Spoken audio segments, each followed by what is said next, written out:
देखो काफ़ी अच्छे क्वेश्चंस हैं। अगर इसमें कॉन्सेप्ट क्लियर हो जाएगा तो बहुत सारे क्वेश्चंस क्लियर हो जाएंगे। तो इस बात का थोड़ा विशेष ध्यान रखना कि ये वाले कॉन्सेप्ट हर हाल में समझना है। कभी एक बार इसलिए फ्रिक्शन ज़्यादा परेशान करता है क्योंकि इसे हम लोग ज़्यादा समझते नहीं हैं। अब देखो चलो बात करना स्टार्ट करते हैं। 1 2 3 4 इस सब में तुम्हें सब सारी वैल्यू गिवन है, एक एक करके हम सारे क्वेश्चन करते जाएंगे। अगर एक बार समझ में नहीं आए तो जब वीडियो यूट्यूब पे अपलोड कर दें तब जाके से कई बार देख लेना है, लेकिन फिलहाल तो एक ही बार में समझ में आ जाएगा क्योंकि वो पढ़ाई की एक बार में आ जाए। चलो है हम बाकी 3 रफ कर रहे हैं, बाकी 3 हम तुम लोग से देखेंगे।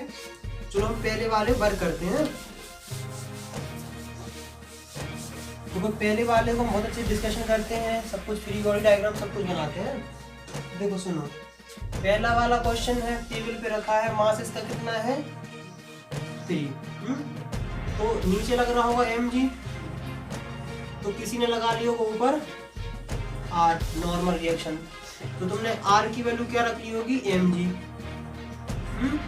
और मान लो g यहाँ हम 10 लेके चल रहे हैं 10 मीटर पर सेकेंड स्क्वायर, तो तुमने 3 × 10 रखा होगा 30 न्यूटन।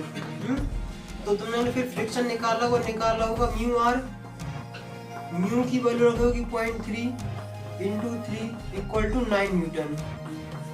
बेसिकली सब लोग ऐसे ही करते हैं, तुम लोगों ने मतलब बहुत सारे लोगों ने भी इसमें ऐसे ही किया होगा, किया कि नहीं, और कंफ्यूजन भी यही होगी। लेकिन ये आंसर है गलत। क्यों गलत है? क्योंकि फ्रिक्शनल फोर्स तब आता है जब अप्लाइड फोर्स हो। क्या हो? अप्लाइड फोर्स हो। यहाँ से हम कोई अप्लाइड फोर्स इस पे लगा ही नहीं रहे साहब, समझ रहे कि नहीं? इस पे हम कुछ लगा ही नहीं रहे। ये जो वैल्यू आई है ये 9 न्यूटन किसकी आई है? ये 9 न्यूटन आई है लॉग की।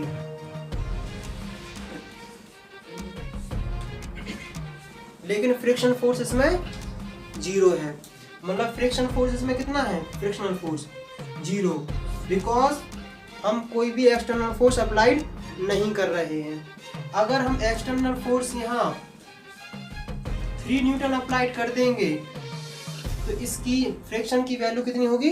3। और कौन सी स्टेट में होगा ये?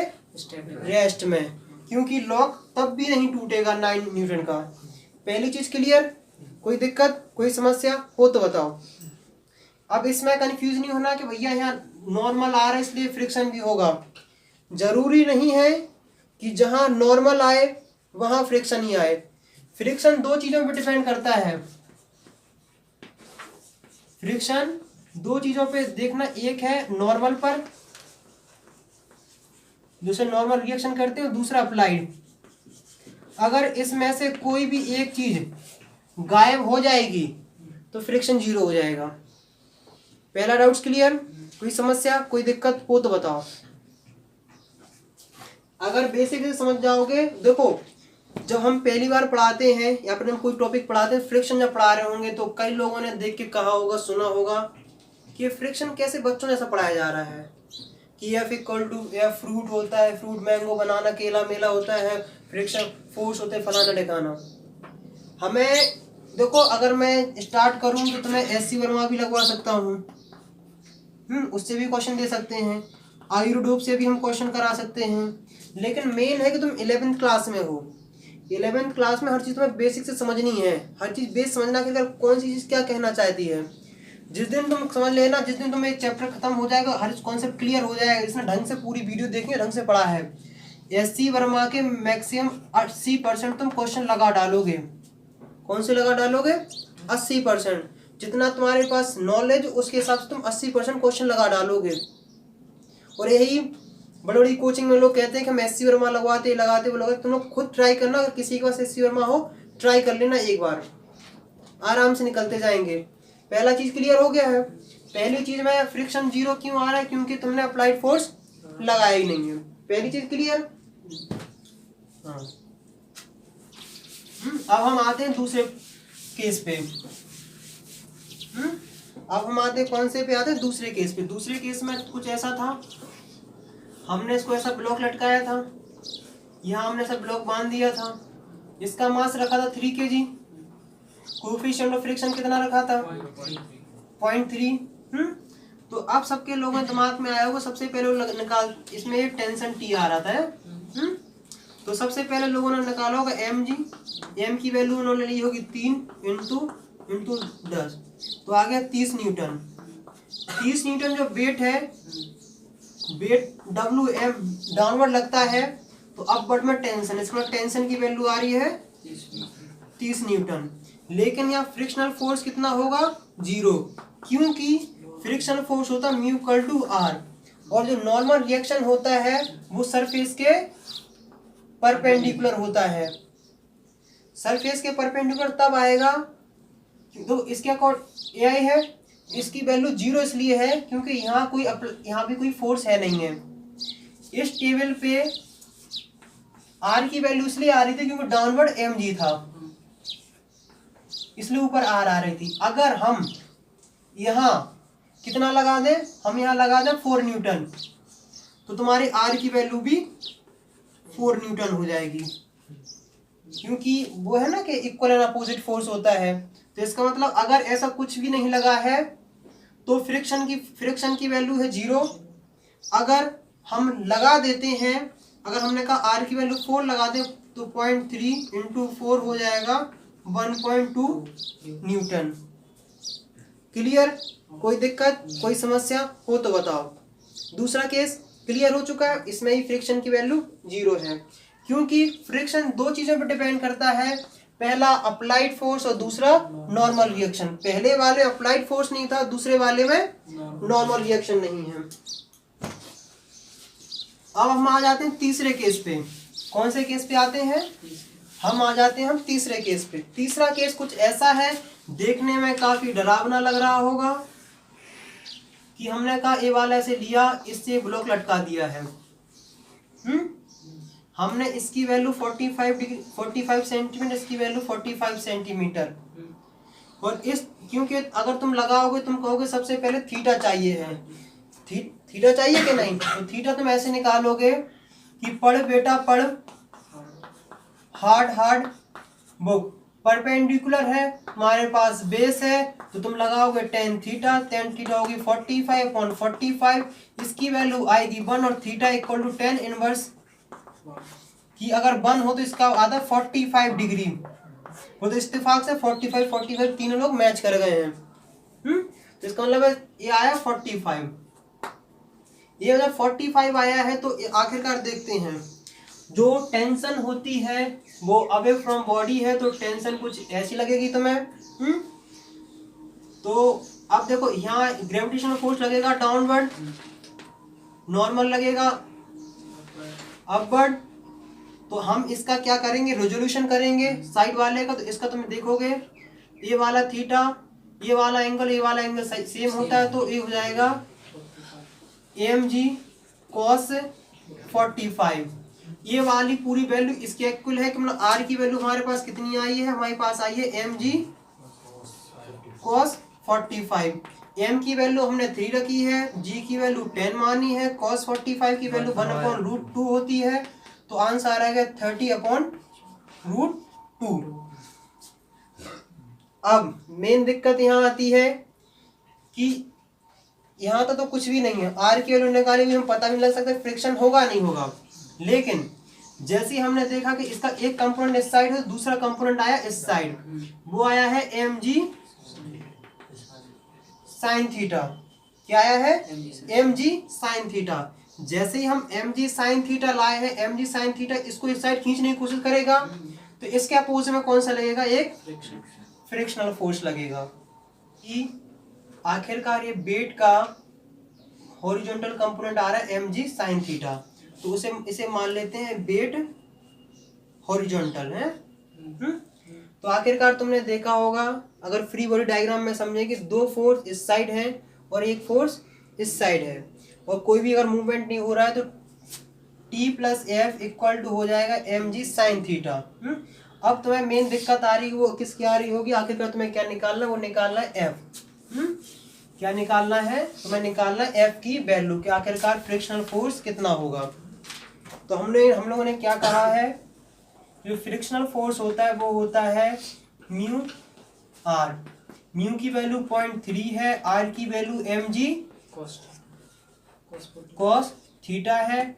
0.3 इंटू 3 इंटू 10 इंटू रूट 1/√2, ये इससे कैंसिल आउट, 9/√2 न्यूटन। तो अब तुम्हें सिंपल सा कुछ नहीं, 1 प्लस 9/√2 इक्वल टू m की वैल्यू 3 है, g की वैल्यू 10 है, इंटू √2। इसका तुम वैल्यू सॉल्व करोगे तो तुम आंसर निकाल लोगे किसकी, t की वैल्यू। तो t की वैल्यू आएगी, वो आएगी 21/√2। इसका मतलब टेंशन की वैल्यू आ रही है 21/√2 और फ्रिक्शनल फोर्स की वैल्यू आ रही है 9/√2। को क्या आ रही है, 9/√2। अगर ऐसा भी कर जैसे कोई एक क्वांटिटी निकाल लेना, दूसरी अपने आप निकल आएगी। हम लोग कितने कर चुके हैं, 3। ये हमेशा याद रखना कि जो mg sin थीटा है वो हॉरिजॉन्टल कंपोनेंट है किसका, मतलब वेट का। अब हम आ जाते हैं कौन से पार्ट पे, तीसरे पार्ट पे। किस पे आ जाते हैं, थर्ड पार्ट पे। अब जो थर्ड पार्ट है, फोर्थ, हाँ चलो फोर्थ पे, तीसरा तो कर ही लिया है। जो फोर्थ पार्ट है वो क्या है, जैसा कोई इंक्लाइन प्लेन है, यहाँ एंगल 30 है, इस पे वही 3 का रखा है, फिर एक हमने यहाँ एक पुली लगाई है, फिर ऐसा सिस्टम, और फिर एक पुली लगाई है, फिर हमने यहाँ लगाया कितने केजी का है, 4 केजी का, और हमने ऐसे कहा इससे पुली बंधी है। और इतना बता दें कि पुली मतलब नॉन टेंसाइल है, मतलब कोई फैलेगा मैलेगा नहीं, दूसरा तो फ्रिक्शनल लेस है। देखो, और इसकी वैल्यू कितनी है, 3 केजी, और म्यू की वैल्यू कितनी है, 0.3। अब यहाँ वैल्यू निकालने स्टार्ट करते हैं। क्या हम पहले क्या मान लेते हैं कि ये देखते हैं कि हमने क्या निकाल लिया है, ये रहा। तो हम मान के चलते हैं कि ए में क्या आ रहा है, डाउनवर्ड, ए की वैल्यू आ रही है डाउनवर्ड। तो हम फ्री बॉडी डायग्राम बनाते हैं किसका, सिर्फ इसका। इसको पकड़ लेते हैं, ऊपर लगेगी टेंशन, तो हम लोगों ने, हम डाउनवर्ड जा रहे हैं ना, थोड़ा wait, W minus T equal to क्या होगा, एम ए। यहाँ अगर सॉल्व करते हैं W की वैल्यू क्या आएगी, W की आएगी 4 into 10 minus T equal to 4 into A, तो 40 minus T equal to 4a। पहली इक्वेशन हम बना चुके हैं। अब हम इस पे आ जाते हैं दूसरे सिस्टम पे। हमने किस पे आ गए, हम आ गए इस पर। अब इस पे वही कंपोनेंट करना, रिजोल्व करना स्टार्ट करो कि नीचे डाउनवर्ड ये mg होगा, यहाँ mg cos थीटा होगा, यहाँ mg sin थीटा होगा, और यहाँ फ्रिक्शनल फोर्स भी इसी डायरेक्शन में होगा, क्योंकि बॉडी आ रही है इस मूवमेंट में। तो मान लो अगर ये बॉडी इस साइड मूव करेगा तो फ्रिक्शनल फोर्स इस साइड जाएगा, और ऊपर जा रहा है नॉर्मल रिएक्शन आर की वैल्यू। तो अगर इसके आ रहे हैं टी, हमने कहा किस साइड मूवमेंट हो रहा है, ऊपर, तो जो फोर्स इस साइड है उसमें कहेंगे टी माइनस, बाकी अपोजिट वाले माइनस कर देंगे, तो F plus M G sine theta equal to M A. हमने कहा टी की वैल्यू हमें कोई पता नहीं है, टी माइनस एफ की वैल्यू, हाँ अब यहाँ जो एफ की वैल्यू आएगी वो आएगी म्यू आर। आर की जो वैल्यू होगी जो इसके अपोजिट होगी, तो mu M G cos theta. तो हम यहाँ रख देंगे म्यू की वैल्यू है 0.3, एम की वैल्यू है 3, और जी की वैल्यू हमने मानी है 10, और इसका आएगा √2। एम जी कॉस थीटा है ना, हाँ 30 की वैल्यू कितनी होती है, √3/2। अब सेम टू सेम इसमें ऐसा करेंगे, इसका रहेगा 3, 10 और 1/2 इक्वल टू 3a। तो अगर हम सॉल्व करके देखेंगे तो हमने कहा इससे कोई कट रहेगा नहीं। तो हमने कहेंगे t minus 0.9 √3/2 plus 30/√2 equal to 3a।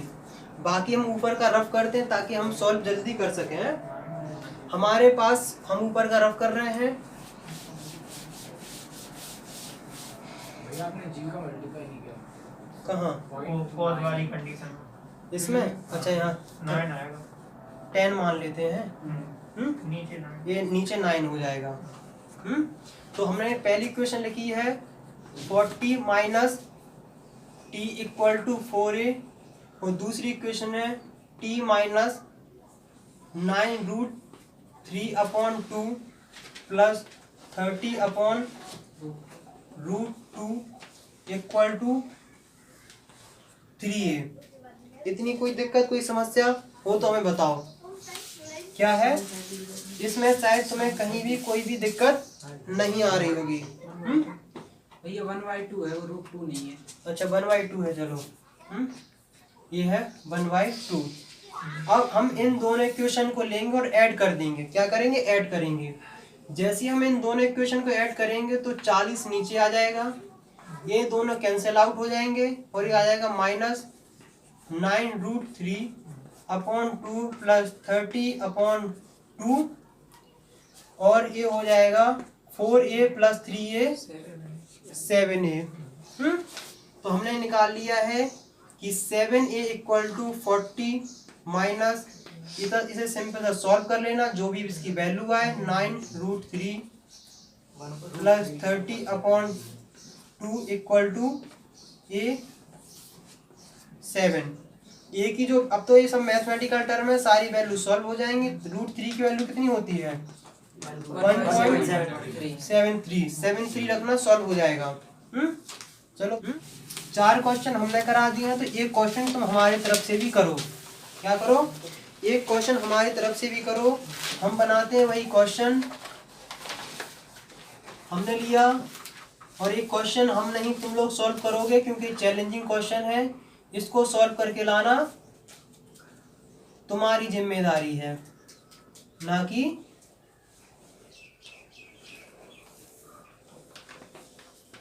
कई बच्चे देखे होंगे कहेंगे भैया ये क्वेश्चन तो जाना पहचाना लग रहा है। क्वेश्चन रहा ए, इसमें तुम्हें निकालना कि आखिरकार m1 है वो कितने से एक्सेलरेट करेगा, मतलब उसमें ये m1 की a की वैल्यू हमें निकालनी है। किसकी वैल्यू निकालनी है? a की वैल्यू निकालनी है। इतना बता दें इनके बीच में कोई भी फ्रिक्शन नहीं है, ना इस पुली में कोई फ्रिक्शन है और ना ही कोई मतलब ये रस्सी में कोई प्रॉब्लम है। सिंपल सा बिना फ्रिक्शन वाला क्वेश्चन है और तुम्हें आखिरकार निकालना है कि m1 का एक्सेलरेशन क्या होगा। ये तुम लोगों का होमवर्क या तुम्हारा टास्क या चैलेंज जो भी समझो इसे करके लाना। अब जो हम नेट भैया किसका वाला है? m1 की m2 किसका? वेट किसी का भी मान लेना जो तुम्हारा मन करे। 2 टेंशन लगेगा। अरे वो तो हम निकालते रहना, कितने क्या टेंशन लगेंगे। पहली बात क्वेश्चन सॉल्व करने में तुम्हें कुछ टेंशन हो जाएगी, समझे कि नहीं?